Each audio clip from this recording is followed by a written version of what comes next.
A century of illegal UFO secrecy has cost humanity hundreds of years of spiritual, cultural, and technological development. The Lost Century is a film featuring Dr. Stephen Greer exposing the costs of the cover-up to the planet and the human race, and what we can do to reclaim our human destiny. Today, we're talking with a producer of the film, Phillip Latham, about his thoughts and how the technology could help advance the cannabis industry.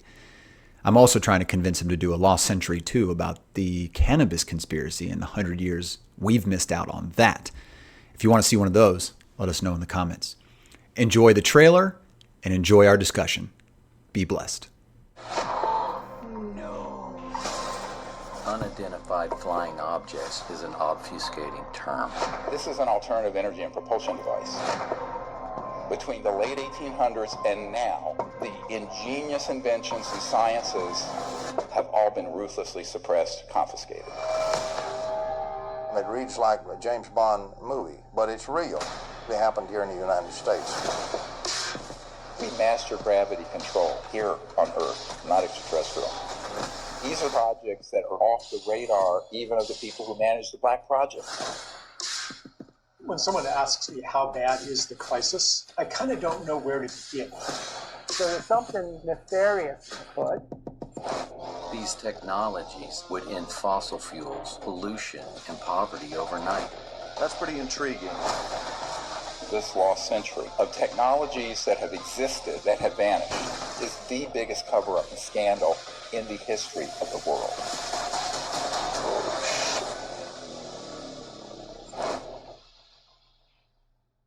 Hey, man.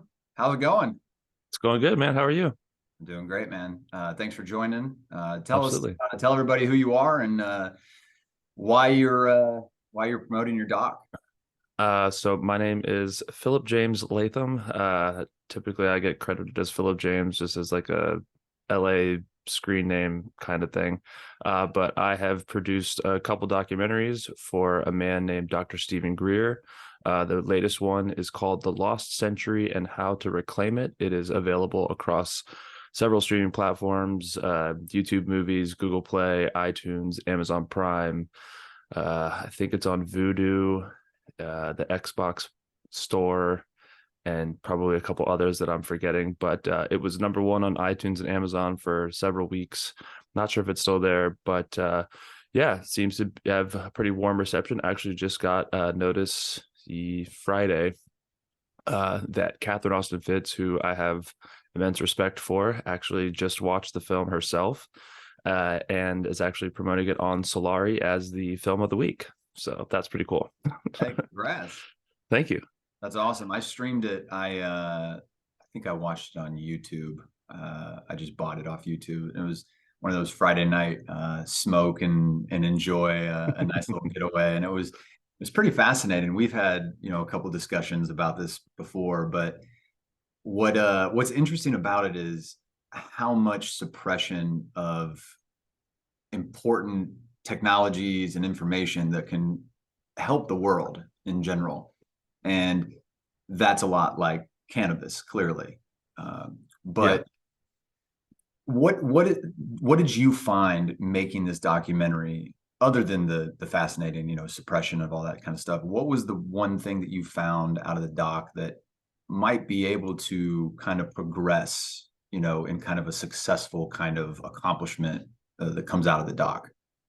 I mean, honestly, I think there were a lot of things. Obviously, like I learned about a whole lot of inventors that I had never heard about before. So I thought that was kind of interesting.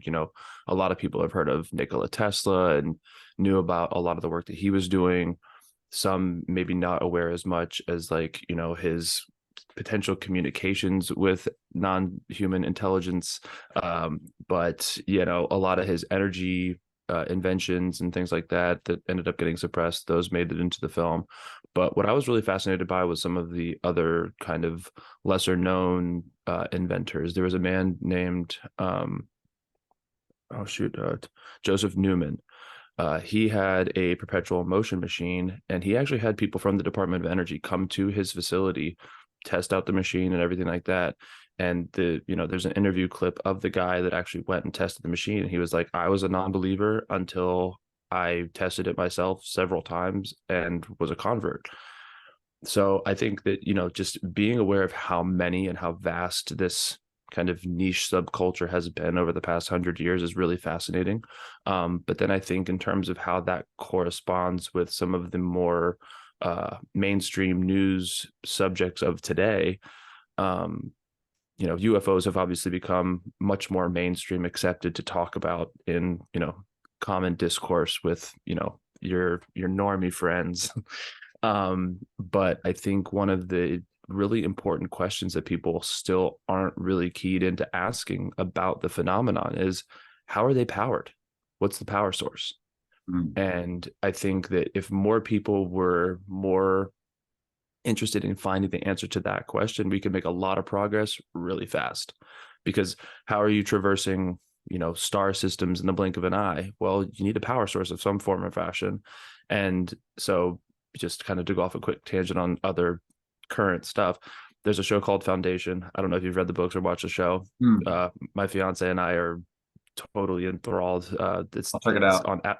It's on Apple TV. It's in the second season, but they talk about, like, there's a mathematician who basically develops an algorithm. For all intents and purposes, it's not the right vernacular for the show, but he develops an algorithm to basically predict human future.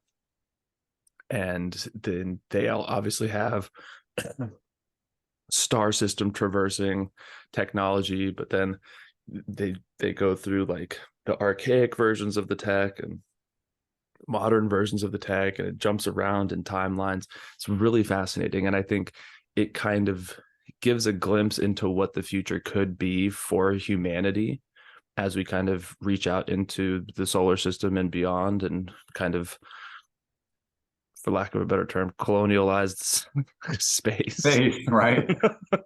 We've pretty much colonialized everything on Earth. So, well, I shouldn't say that. You never know. You say that, and then they find another third world country that they can. That's right. But hey, third world countries are fighting back these days. If you see what's happening in Niger and some of the African countries, like, people are starting to get fed up with the way the system's been working against them so far. And it seems to be slowly boiling into this third world country. So we gotta keep waking people up, man. I mean, it's obviously you and I have had several conversations about kind of the status of things here in Los Angeles, and I went back to DC for Dr. Greer's event earlier this summer, and homelessness is still a problem in DC, and the world's a mess, and a lot of people don't even really have their eyes open enough to kind of see how bad of a mess it is. But at the same time, blissful ignorance is a wonderful thing in some instances. That's the definition of happiness, is willful ignorance. Amen. You said all the homelessness too, and that's kind of what I was noticing. Like, I've been driving across country, traveling, doing a bunch of stuff, and there's all these huge, abandoned malls, that are just everywhere. And in my head, I'm sitting there going, why can't we just use that, whoever government buys it, subsidizes it, whatever. Sure. And, hey, bus a bunch of homeless people there and say, you can use this as your shelter. There's food courts. There's, it's, just give me a huge tax write-off, whatever. The homelessness industrial complex is very much a real thing. And, there's, you can dump as many millions and millions of dollars against a problem that you want. If the solution providers don't want the solution to be effective, it won't be.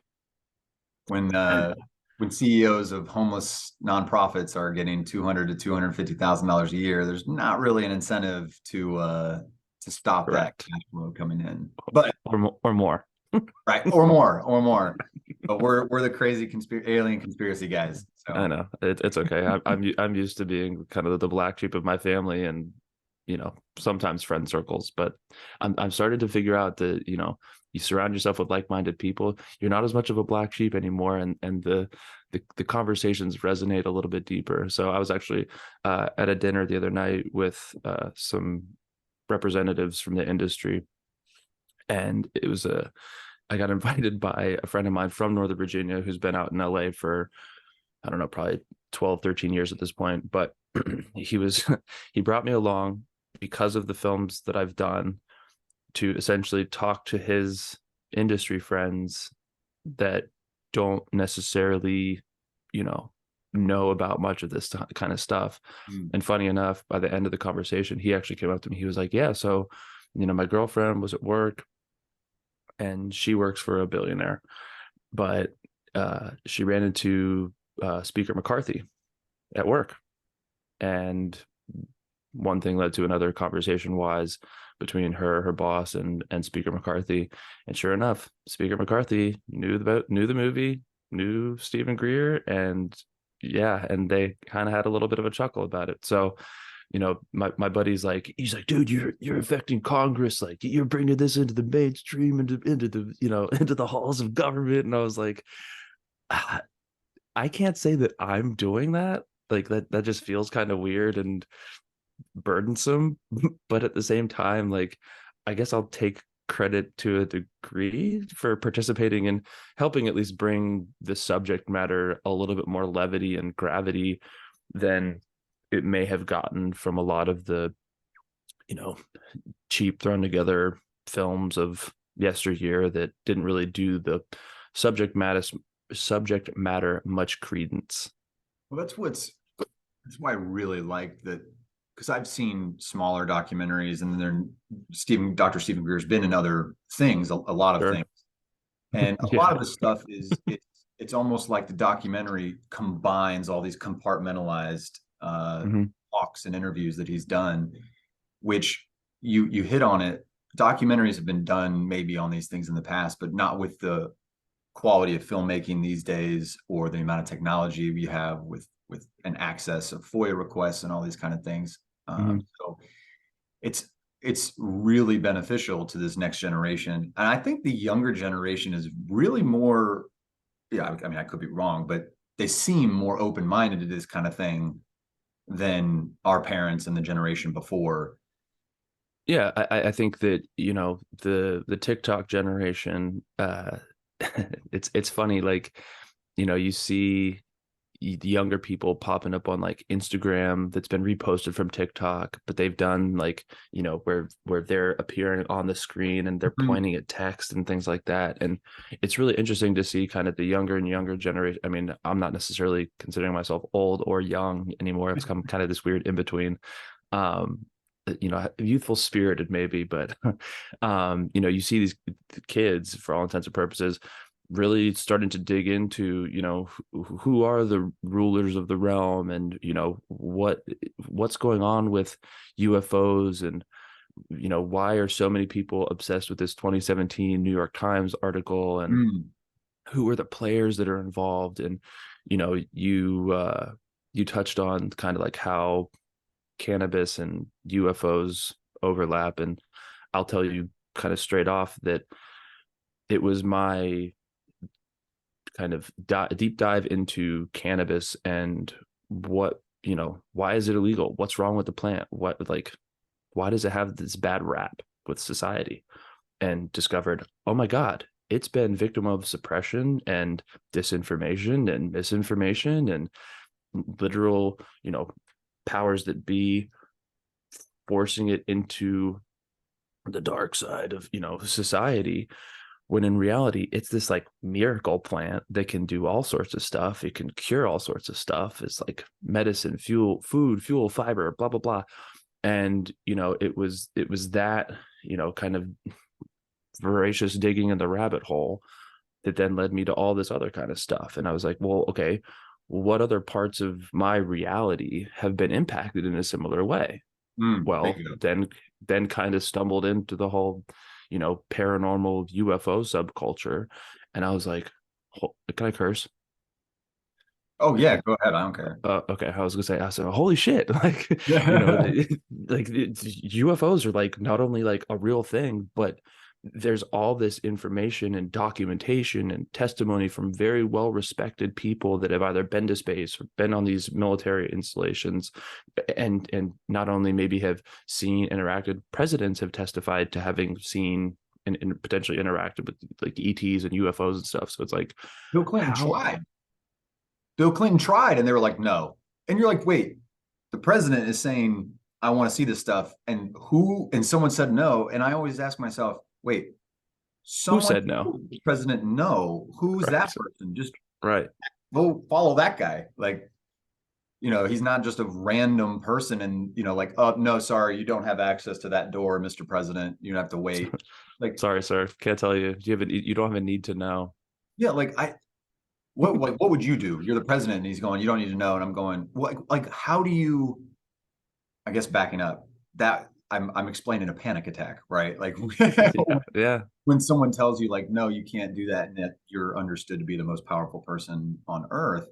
Like when you talk about doing your deep dive of conspiracy rabbit holes, and I do the same thing, like, smoke and just go to governmentarchives.gov and just type in stuff and see where it goes. And I don't know if you've seen the Nick Swartzen stand-up where he just like, he loves when people say based on a true story in front of movies, and he just smokes. He goes, that happened? When did that happen? Wait, why are we just learning about this? And that's how I feel every time reading archives or watching documentaries. I'm like, this happened. Why is it so? I mean, then the answer. Like immediately, your second reflex is like, oh, I know why. Right. You're just asking yourself rhetorical questions. You're like, I know why, but yeah, am I really this helpless to do? And that's the kind of despair and like disheartening thing that I'm sure you kind of run into a lot, where it's like hard to really stay positive about, like,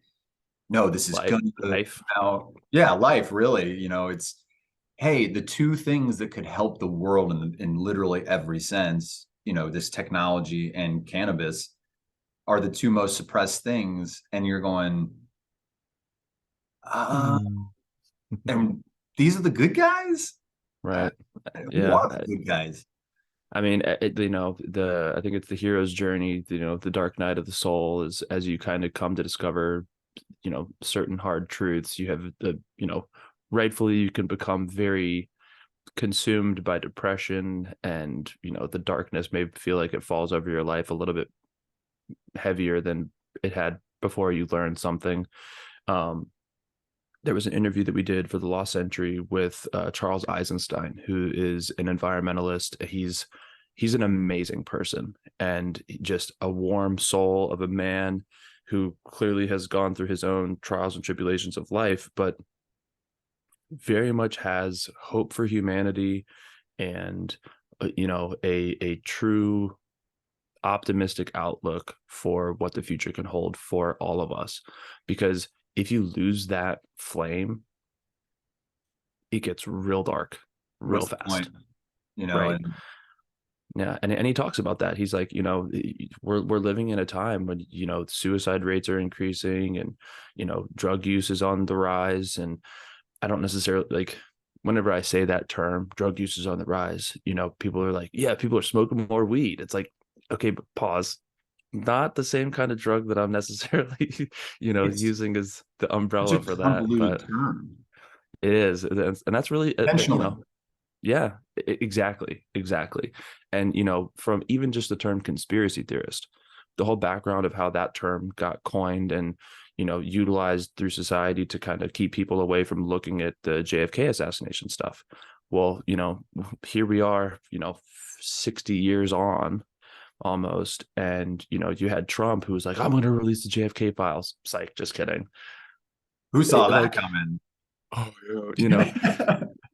But again, I was on that camp of going, listen, at least finally someone's saying it, but saying ain't gonna do it. No, of course not. And because I think it's also having to do with the leverage tactics of the power structure that's above the government, and so right, or well, the front government, right. the shiny government. But then you also talked about, how, what would you do if you were running into these issues of, not getting access to information that you, for all intents and purposes, legally should have the right to learn about, access, review, whatever. Mm-hmm. We did an interview for another project a couple of weeks ago with Congressman Burchett, who was kind of the spearhead for the new UFO hearings in the House that happened a couple of weeks ago, where Commander Freight, fascinating. very, and it's really interesting to kind of have the behind the scenes access to some of the people in the in the subculture that I do, to kind of hear, well, what are they doing? Who are they talking to? Who's had access to what information? Because also, the director, Michael Mazzola, good friend of mine, but he makes the joke, in the UFO subculture, it's very much like high school, but instead of spreading a rumor about somebody being a catty bitch, they're a CIA asset. Right. And so that's the slur that gets slung around at people. But at the same time, you also, like, if you're in that realm, full well that that's a possibility. That's a very real possibility. Who's been compromised, who's working on the payroll. The document that we featured a lot in a lot of the films is the Public Accountability Office document that was just what do you call it, declassified by, I think, the CIA, but it talks about how they've had assets in every news organization, national, state, and local, since forever.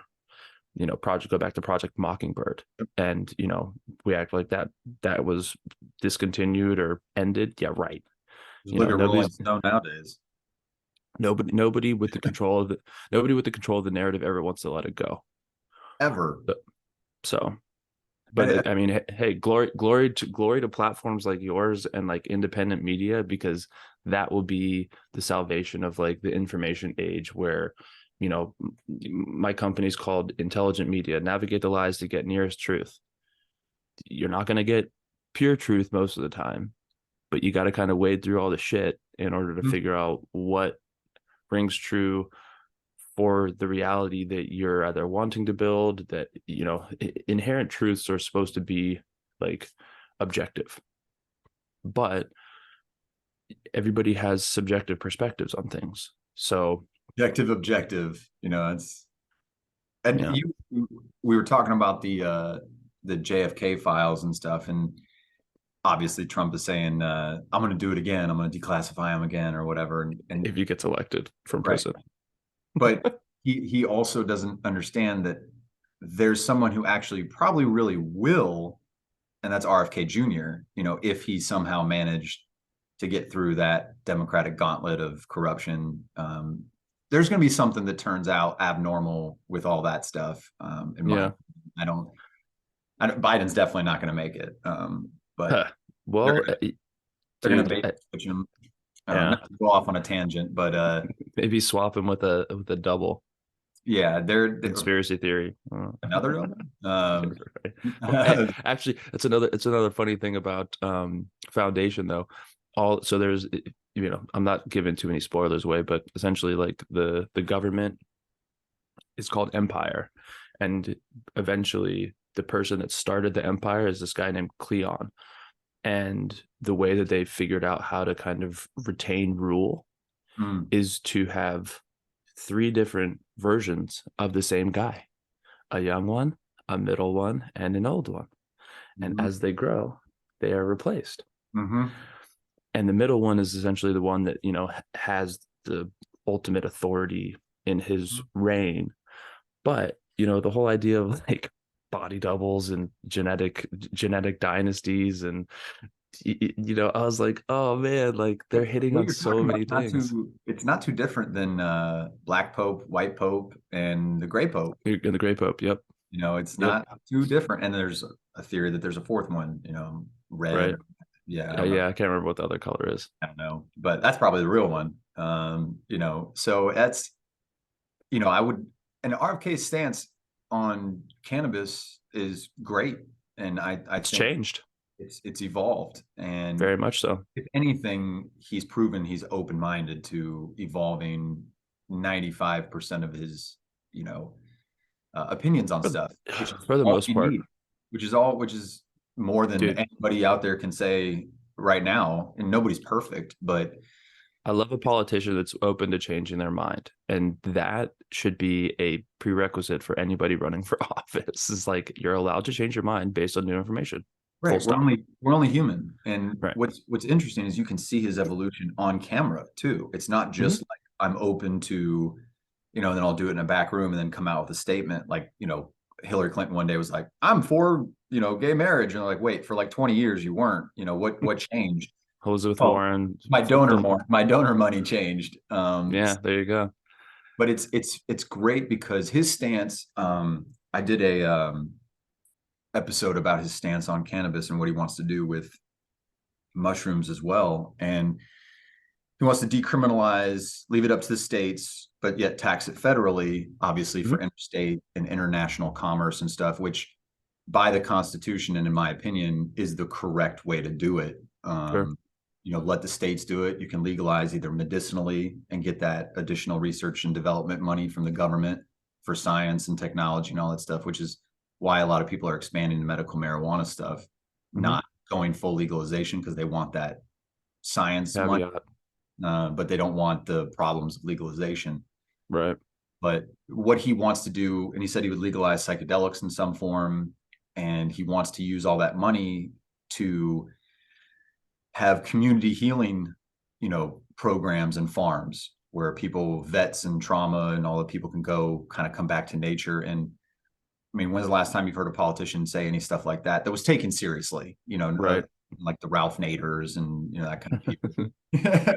I mean, a lot of people forget, like, Bobby's actually a recovered addict or recovering addict. And, you know, so he has his own, you know, long history with substances and abuse thereof. And, you know, I think that for someone like him, there was obviously a heavy stigma on his own personal choice behavior for not just drug use, but I think that he, as a presidential candidate, is, you know, in my opinion, he's my favorite at the moment. He's still flawed. There are still things about some of his policies that I ardently disagree with and think that he's totally off base, whether he's playing, you know, like Trump 60 chess or whatever with trying to, you know, veil one thing to do another thing. Like, who knows ultimately, you know, who's kind of even helping strategize how he's approaching things. But at the same time, yeah, you're right. There's enough positive aspects to his policy platforms that I'm supporting him as a candidate. You know,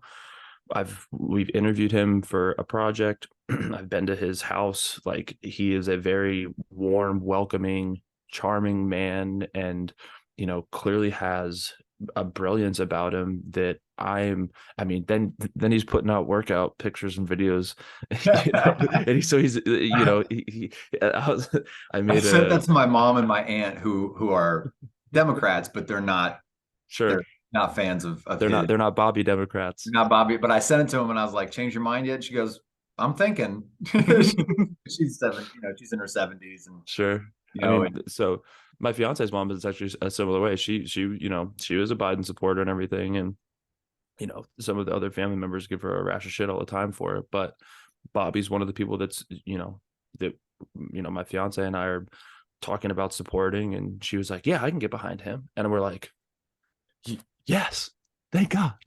And what's interesting is that if you,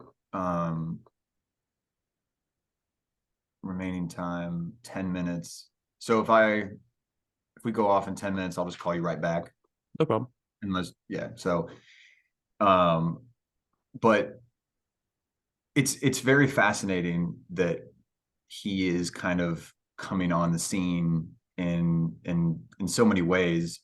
Problem, you know, I'm with you. Out of all the candidates, he's kind of closest to majority of things that I, you know, stance on Israel is a little different than what I would Same. do. That's, yeah, that was one of my major, like, ooh, Bobby. Ooh, yeah, he kind of showed his colors a little bit on that, but yeah, I was like, stop talking, you know. But well, and then he's going on stage with these, you know, the rabbi or whatever, and letting the rabbi just like step on his opportunity to answer this lady's questions, and the lady asked very poignant, pressing questions. They were, yeah, and I was like, go on, lady. Yeah. And and yet he didn't get an opportunity to respond. And furthermore, he made the comments that he did about the scientific study Yeah. that has like literal peer-reviewed justification to be discussed. And then he has to go on this whole apology tour about, oh, I love the state of Israel. Like, nobody's been a stronger supporter of Israel than I have. And I'm not an anti-Semite. And even though that's another point that really kind of irritates me, is most people don't really understand what being anti-Semitic is. And, Yeah. or, Shem and Palestinians and yada, yada, yada. It's like, yeah. But again, we go back to the whole framing of reality and how some people have come to understand things the way that they have. Like, Brett, it's even hard for me to talk about some of the stuff with my parents because, but then I did get my mom recently to admit, she's like, I don't like to think about some of this stuff because it gets too big, too fast, and it scares me. And I'm it's like, almost verbatim what my mom said. that's okay. And I've kind of come to the conclusion, I think that's why I was saying, like, I think it's not metaphorically an uphill battle to kind of convince our parents of stuff. It's literally and metaphorically an uphill battle. But what we were talking about earlier with the evolution of technologies and cannabis and all that stuff, if you kind of zoom out to a macro, let's put the world timeline on a line, right? And we're right here. Like, this is the timeline, we're right here. Mm-hmm. And in the next 100 years, we move to here. Like we're in this unique moment in history where we are going to be at the beginning of, maybe we don't see it in our lifetime, but kids and nieces and nephews will see the evolution of what our generation kind of starts or plants, no pun intended. But I think we're kind of like a link between like that old generation and kind of like the new generation, where we were able to observe their world and say, hey, this is all the thing that's wrong with it. And my mom said the same thing, like, Brett, you do a lot of good research and you make a lot of good points, but what do you want me to do? Like, I'm thinking about the news as much as you do makes me very sad, and I'm retired. I don't want to be retired and sad and depressed. Thinking about it all the time. Yeah, like, you're doing stuff, you're out there, you're making, okay, great, you got to do that, but I don't. I got grandkids and a dog, and and this is a great point.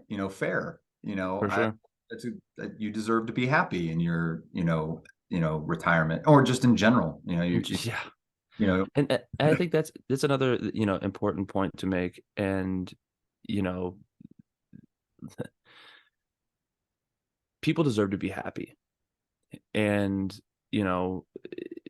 how people find happiness in their lives is obviously going to be different for every individual.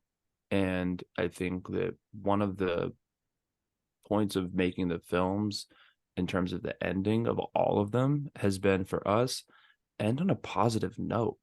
Like, if you end with like the doom and gloom and like, hey guys, just a friendly reminder on wrapping this up, like, this is where the shit hits the fan. Nobody's gonna walk away from that going, oh, I feel better informed, better able to like take on the day and try and figure out how I fit in to the grand narrative of existence, and contribute positively while I'm, in the meat suit on this, on this plane and this dimension. But you brought up another. Every time people are like, when I ask people, hey, what do you think, we're going, or what's your outlook of things? Oh, we're so screwed. We're screwed. And I'm like, well, with that mentality, we are, we're in the thick of things. I'm not going to lie about it, but sure. But we're not living during World War I or World War II. We're living during World War III. Living in the preamble of World War III, which is amazing, because if cannabis was legalized worldwide, no one would really want to fight anybody. They'd be like, hey, let's just play some chess or checkers or something. And it's like, what? It's like, what are we really? What's the difference, really? I don't. Now that I'm thinking about it, why did they tell me to shoot you? Right. I don't remember. Right. I guess the Dodgers are all right. It's like, oh, wait, So I had one other thing. So you asked me something interesting that I came across earlier, and then you talking about the timeline reminded me of something. So, the guy who we dedicated the film to, um, he was a dear friend of Dr. Greer's. He was an avid researcher of kind of the new energy realm and paradigm, whatever we want to call it. And he had produced a series of DVD documentary type, kind of him and his wife going around filming stuff. But one of the people that they interviewed, excuse me, was a guy named John Bedini. And John Bedini unfortunately didn't get featured in the film, but he was one of the inventors that like definitely deserved some time and some screen time that cutting room floor happens. However, he talked about a meeting that he had with a man named John Sajeka back in like the 80s, I think it was like 83.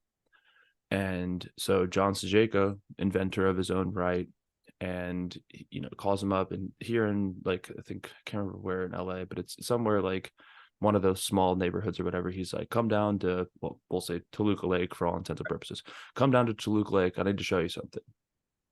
So Bedini drives down to Toluca Lake, and he sees this very unassuming warehouse from the exterior, walks in. It's about 150 yards long, maybe a story and a half tall. The whole top shelf that's running the whole length of the building, full of like inventions, things that he'd never really seen before. And he was like, but he couldn't really ask any questions because Sajeka wasn't trying to give him too many answers. But then the other thing that he noticed was along the wall, there was like a sine curve, a wave, like, whatever, had hashes on it up and down, and it had years plotted on it. Had years dating back to like the 1800s. And then he saw, I think we'll call it 1983. He saw 1983 on the plot. The line kept going. And then there was another peak in 2001. And there was a drawing that had two towers on fire. I saw that. I mean, in my head, I'm going, no, don't do that. And so then he's like, that's interesting. Then the line ends. There is a termination point, and it's like 2034 to 2036. And Dr. Greer references this in the film. I was about to say, he says the timeline. He goes, from the information that I've had given to me, the timeline is 2034 to 2036. And this is all based on a book called A Roadmap of Time. Roadmap of Time by Brad Steger. Okay. I'm going to check that. So you can get it on Amazon. I think I got probably one of the last couple copies of it. But so I started reading it. Obviously, I haven't finished it yet, but I'm reading like 12 books right now. Anyways, yeah, it's trying to like, well, I'm reading some for projects that I'm working random. on. They're all totally different. Like one's about the Templar treasure in Texas. Right. I'm reading. What's the other one that I'm reading? I'm listening to it on Audible. It's like a secret history of the world. Wait. I was gonna say that's probably a book that you might have. Does it have a big eye of a horse on the front? Yeah. Yeah. I got that one. Hold on, let me see. I'm pull it up real fast. Audible. Like the secret or untold history of the world. We'll go. Yeah. Can you see it? Yeah, that's the one. Yeah. I'm 100% positive. By Mark Booth. Give me 2 seconds. Yeah. I'm gonna cut this out, but give me 2 seconds.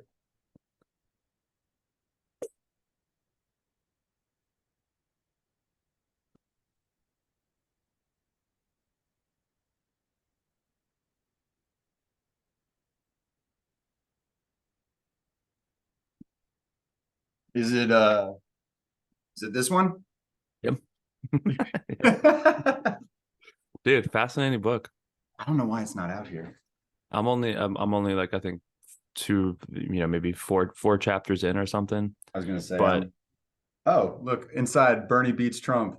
That was I'm only on Dude, page 140.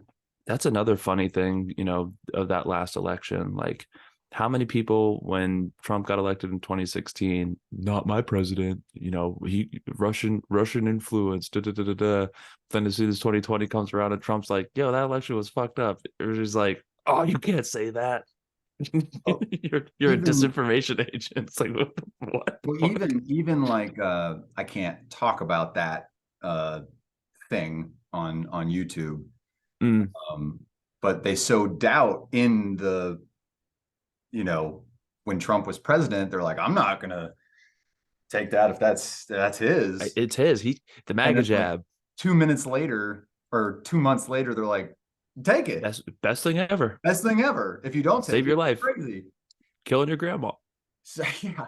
And we can do a whole podcast on that. But that thanks for reminding me about the book. I gotta take that. Absolutely. The other book I'm reading, I think you'd really like. It's called The Fourth Turning. It's I think Neil Howe. It's really good. It talks about history and life in terms of like 80 to 100-year cycles. Basically, think of it as a 100-year cycle. Same kind of thing. Yeah, 100%. Like, these guys, it's based on two scientists' research, but essentially what they learned to do was predict social, cultural, Yes. major like events by weather, climate, and a couple other factors. So like everything was very cyclical, and they caught, like, it started with them trying to essentially help wheat producers speculate on their crop harvest, their crop yields. And then it's turned into, like, this guy making like hundreds of thousands of dollars, if not millions of dollars, basically giving advice to people because he could predict the weather for all intents and Like purposes. the Farmer's Almanac. Yes. Yes. It's crazy when you go and you see those things at like grocery stores and you read them, you're like, these are actually they're really right. They're really accurate. And for some reason, we just don't even consider them as anything.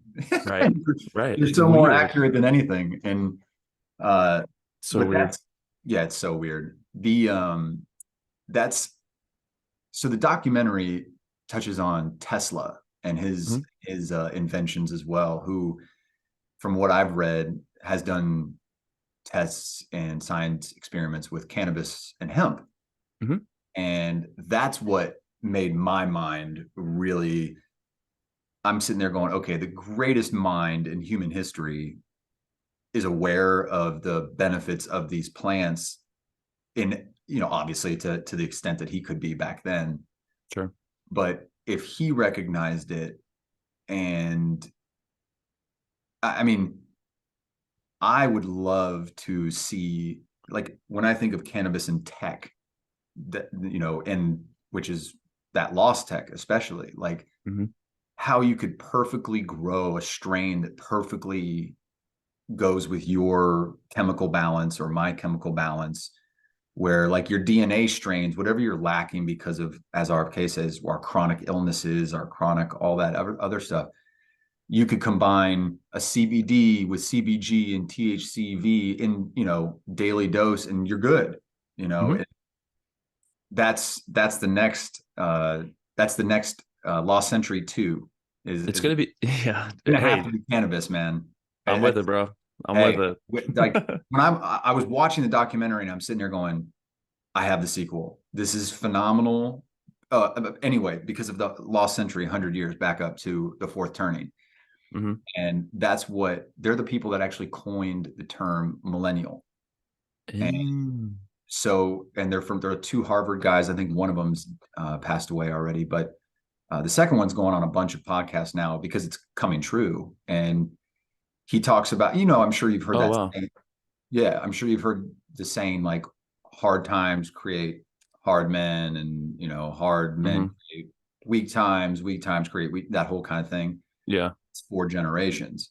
So we're in that fourth turning right now where, and he says, unfortunately, after every fourth turning in history, there's been conflict.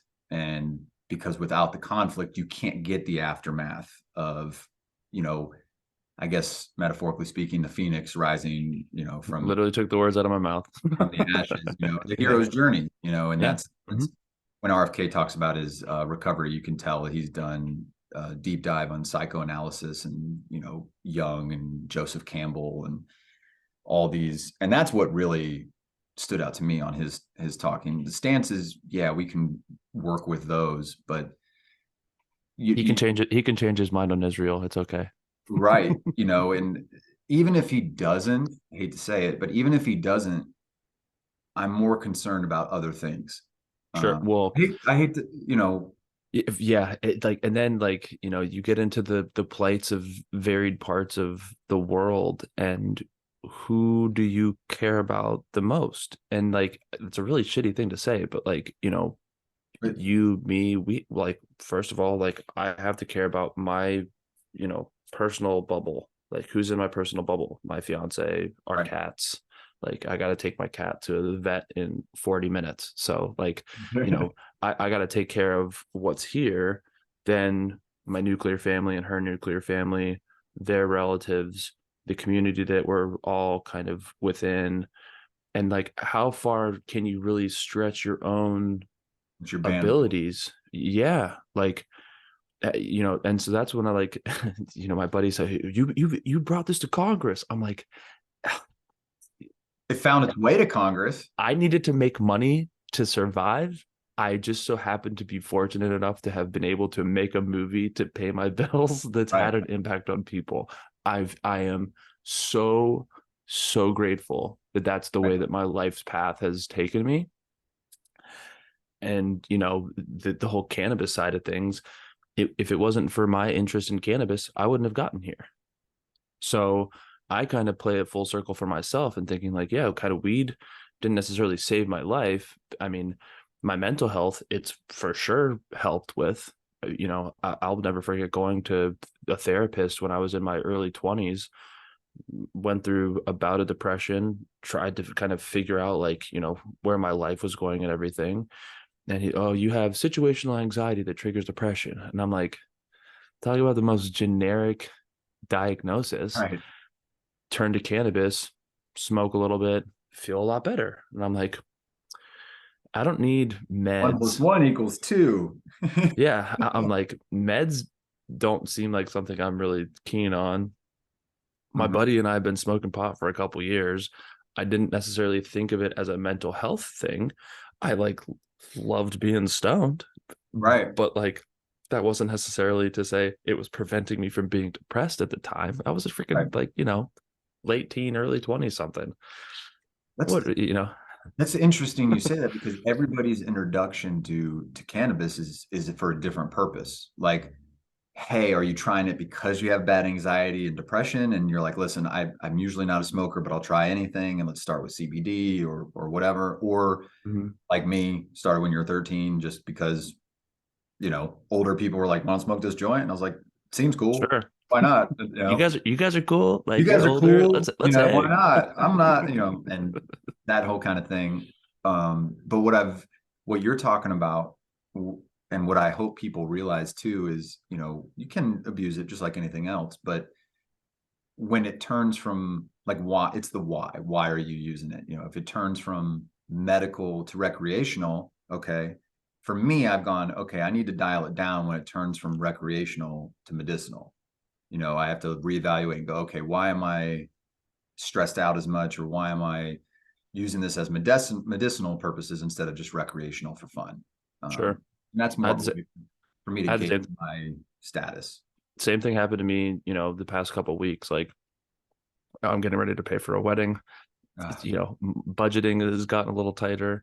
I've literally avoided buying vape pens because I was a habitual, sit there in the day, blow on some vapes. I haven't smoked. I haven't vaped. I haven't done a lot. But the other night, I hit the bong once or twice, and I was like, oh my God, I feel amazing. You're like, okay, I can breathe. But it completely changed my mood. It made me much more jovial. I bantered with my fiance the way that I hadn't in a while. And I was like, these are the kind of little doses that I know just for myself I sometimes need. But at the same time, I've also not proven to myself you can go days without it. You're not going to die.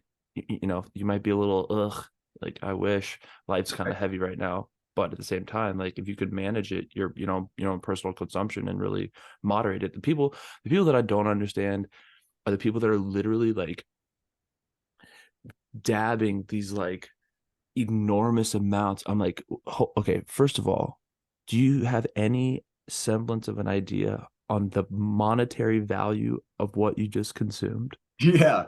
You just Secondly, you just drank a whole $100 bottle of Jose Cuervo or whatever bold thing you drink. Literally. Wild. And then from that, how the fuck are you functioning? Yeah, I'll like, to your point about the dabs, I'll do a dab if it's like to celebrate something, or like if it's on 420, maybe. I've done the first time I did a dab, I was literally on the couch, melted, like, what is this? I had a panic attack. Yeah, I was kind of there, and I was like, this is kind of too high. I'm not gonna lie about it. I don't know how people, I know a close buddy, his brother just rips dabs all day. But when you look at that, and if you go, okay, I smoke a little bit for anxiety, you're like, man, do you have that much anxiety? Like, is that how much? And if you do, and that's the only thing that helps, then hey, by all means, who am I to tell you not to if it keeps you Right. sane and happy and not violent, so it's the dabs is, and then diamonds, those The rocks, like, yeah, the moon rocks, little meth rocks. little meth rocks. It's crazy. And I don't drink anymore. I haven't drank in probably about 5 years. Nice. So the stuff, but which sucks out of moving out of LA, because what I did do is I would get like a cannabis quencher drink, like a lemonade or a fruit punch or something, 100 milligram THC, and fill my flask up and go to a bar and get a club soda, and then just drink half, fill it up with half, and you got a drink. And everybody doesn't know the difference. It just looks like a drink. And it hits you about like liquor does anyway, in that time span. And that's what I do to consume and celebrate out in public. It's so weird that like there are these social norms that like if you don't drink but you're at an establishment that's the thing. Like if you're not drinking, then you're like, oh, what are you doing, weirdo? Like I ordered at this dinner that I went to the other night, I ordered a mocktail as the first drink that I had, just because I was like, I don't really feel like drinking. Like I don't know these people. I don't know what kind of impression that gives them of me. Start slow. Instead, it like all that did was bring ridicule, ordering a mocktail. But suffice to say, like, sat there, chatted, and then by the time the group started to thin out, I had a gin and tonic. And, me and the guy that had been, busting my chops about it, bantered, about life and the industry and stuff like that. But it was just really funny because I was thinking to myself exactly this. I'm like, why is it that you get like almost chastised for making a personal choice of not wanting to drink? But at the same time, people will also automatically assume like, oh, if you don't drink, you must have had a problem. And it's so weird that it's so true. Every time I say I don't drink, I always follow up, and they don't. It's just how was rehab? Yeah, I've put this as part of like my script. I'm like, I don't drink, but I didn't go to rehab or anything. Like I just choose not to drink. I have no desire. I don't like hangovers. It's I didn't go to rehab or shoot heroin or anything like that. Like, and whenever somebody does pressure you, it's like, you're not drinking. Like, do you work for a liquor company? Like, do you work for a beer company? Like, why do you care? I've never understood it. Oh, there you go. Okay, you're back. And yeah, why are you trying to sell me on boozing so hard, man? Yeah, and these days, and that's why I would love ideally for CQ to be in a cannabis lounge, sure, where we're podcasting, sipping like a cigar lounge, kind of thing. Where that's what I would love. And do they have them in Ohio? Oh no, I'm not in Ohio. I'm in Austin right now. Oh, okay. Oh well, Texas is a little different too. Texas is very different. Thanks. in a lot of ways. I won't be here that long. Are you But going back to LA? I don't know. LA is kind of Don't. I'm thinking Nashville. Nice. I Love like Nashville. Nashville. Got a buddy who lives there, so thinking about Yeah. Nashville, but Cool. we'll see. And the thing that frustrates me is that they want, like you said, they want cannabis to be like alcohol, right? They want it to be regulated like alcohol. At least that's what a lot of the people regulate. Let's do it like alcohol. Okay, but that means that I can put a cannabis billboard up right there too. That means that I could also sponsor college events too. I can. My Instagram just got hit, and it says I'm not allowed to pay for advertisements anymore.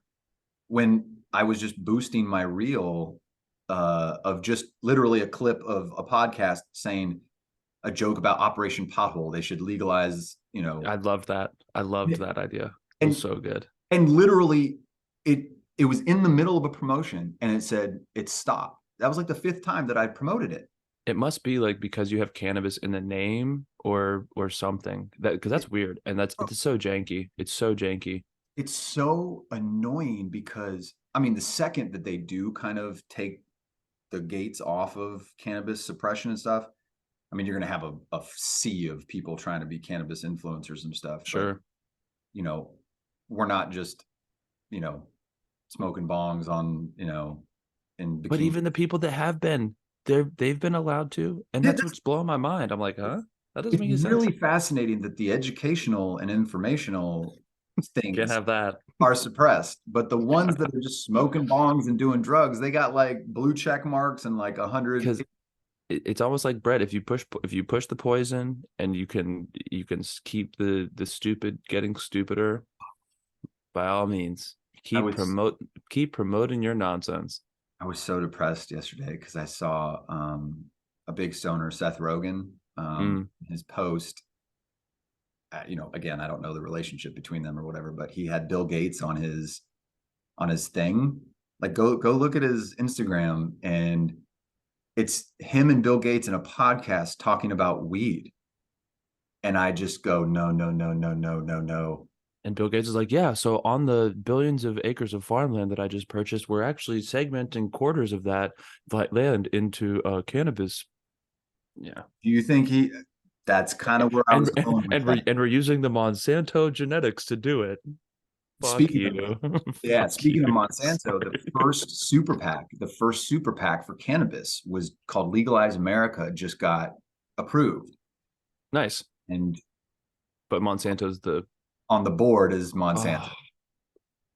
It's not going to happen without him. Oh, no. And that's what I've realized is, and that's what's interesting about watching your documentary too, because I'm sitting there going, who's going to be the benevolent one that does open source it, that does put it on the blockchain, and that does truly just want the world to benefit? Well, the Bureau of Cannabis Control actually had been running pilot. So when I was working in the industry and when we met, there were pilot programs that were actually running blockchain tech for the track trace database for plants, seed through sale, and then ultimately they know who bought it and et cetera and so on. So take that information for what you will. But that depressed me. Suffice to say, like, the application of the blockchain technology, I think, is already kind of permeated a little bit into the culture and into the business dynamics that they're all seeing as the future of where things can go, because it is, the incorruptible ledger. But, you still have the adoption process across, I think the problem that they ran into was like there was like 5 or 6 different entities that were trying to be the one. Yeah. And instead they all kind of like cannibalize each other. And I don't know if it ended up working out or not, because I got out, shortly before all of that kind of got sorted. But yeah, California has always had a glut of product and not enough consumers to consume it all. And I read a really depressing article the other day about what was it? Carvana. It was one of the big conglomerates that was like, we're gonna be this huge tech company. They had an institute up north. Hmm. It was this attorney had written about it. Anyways, suffice to say, like they ended up boom, boom, boom, got huge, and they were bringing in all of these outdoor farmers into this industry and essentially like rebranding their product under their label Mhm. with this, very like vintagey looking, quaint packaging and everything. Fuck, what was it? Name of it was it Curvana? That's a brand. Yeah, it was one of the old ones, and it's not around anymore because they had to Yeah, they Carvana's had not around anymore, I don't think. then it might have been Curvana, but essentially what ended up happening is the guy like the market tanked. Yep. And then all the farmers up north that had all this product, they had to let it mold. And it actually, like, it was really sad for me to read about the fact that there were farmers up north that had to literally go without harvesting because they didn't want to have to pay the, Yeah. $10 an ounce or whatever the tax was on the harvest tax. So like I'm like reading about the system that's in place here, and I'm thinking to myself, like, no wonder the black market's still thriving. It's because they're like, screw all that nonsense. We don't like, if we don't participate, we're not hit with any of that crap. So Speaking of, enjoy your legal weed. right, that you touched on a very, very interesting thing, because when I was in Cali and I went up north to Mendocino, I visited a farm, Henry's Originals farm. Oh Uh, yeah, that I used to work with them. oh, you did? Okay. Yeah, Jamie and Rock. Yeah. Right. Oh, yeah, yeah, yeah, yeah. So I went up there, got a bunch of footage that I've been sitting on So funny. for years, and that's what I was going to say. Is I was asking them, and they said they were the first track and trace. Mm-hmm. It did work with the gut, and I'm sitting there going, so that's when it hit me. They're like, yeah, we're the first track and trace. I go, wait, so the government knows everything you do? And they're like, yeah. And so I looked up, and there was like a helicopter, right there, just hovering above us. And I was like, what? Kind of piecing it together in real time. And I look, and this was before CBD was allowed to be grown. Mm-hmm. Now you can, or it's got to be separated, or They were whatever. the first people that ever had the 20-to-1 joints. I was like, yo, Yep. these Those are what's gonna hit. exactly. And anything up 15, 8, and 1, anything up to 1 is going to be great, especially when you take a tolerance brace and come back with those things. They're Yep. phenomenal. Anyways. Yep. And so he's like, yeah, we're not allowed to grow CBD. And I go, but there's CBD right here. And he goes, yeah, we're the first track and trace. I go, so let me get this straight. And we look at the helicopter, and I go, and he goes, yeah, they know we're here. They've known we've been here for years, and I'm sitting there going in my head, like, okay, yeah, why would they bust you when they can just get the person downstream, grab that stuff? This is a conspiracy. This is Right. no documentation to prove this, but Sure. you could arrest those people, throw them in your for-profit prisons, then take that stuff and offload it in the black market. 100%. Rinse and repeat. Yep. And you think that's not happening? oh, that's why I say it's a conspiracy. Like, Yeah. That's 100% happening. And What's really funny is all the conspiracy theorists over the past 5-6 years seem to have gotten a lot of stuff right. if they were playing baseball, they'd be Hall of Famers. Right. They're batting way over 300. even the whole ivermectin thing, the FDA just comes out the other day and says, oh yeah, ivermectin's okay to use to treat COVID-19. Wouldn't you know? Might have to cut that out of this episode. I'm sorry. Well, anyway, that would be for the Patreon. Time wise, Yeah. I gotta bounce because I have I had to take my cat to the vet at no worries, 12 o'clock appointment. I would love to do this again though. 100%. I always love. Tell everybody where they can find the documentary and your information. Sure. So I'm on Twitter, X. Ugh. My name, Philip James Latham, or I think it's like I'm not even on there enough to know my social handles, but I repost a lot of stuff that's, I find fascinating, that I'm reading or looking at or whatever. It's obviously a little spicy for YouTube kind of content consumers, but hey, if you're open to beyond that. As far as the documentary is concerned, it's been out for, I guess, 2 months now. It's doing pretty well. It's available on Amazon Prime, iTunes, Google Play, Vudu, the Xbox Store, and probably a couple other platforms that I'm not thinking of off the top of my head. But yeah, check it out, and make sure when you do watch it, you take something away, and hopefully it sparks some kind of investigative intrigue on the consumer end that makes you want to look into one of the inventors or an invention even more. That's awesome, dude. Well, I appreciate you doing the work that you're doing, and appreciate you talking to me. And we're going to definitely have a couple more discussions. Absolutely. Love to come back. Yeah, man. Well, hey, enjoy taking your cat to the vet, and thanks, man. I hope the feline does well. Yeah, he'll be great. But thank you so much, Brett. I really appreciate you, what you're doing with Cannabis Quarterly. And whenever you're wanting to do it again, let me know. Sounds good, brother. Talk to you soon. Later.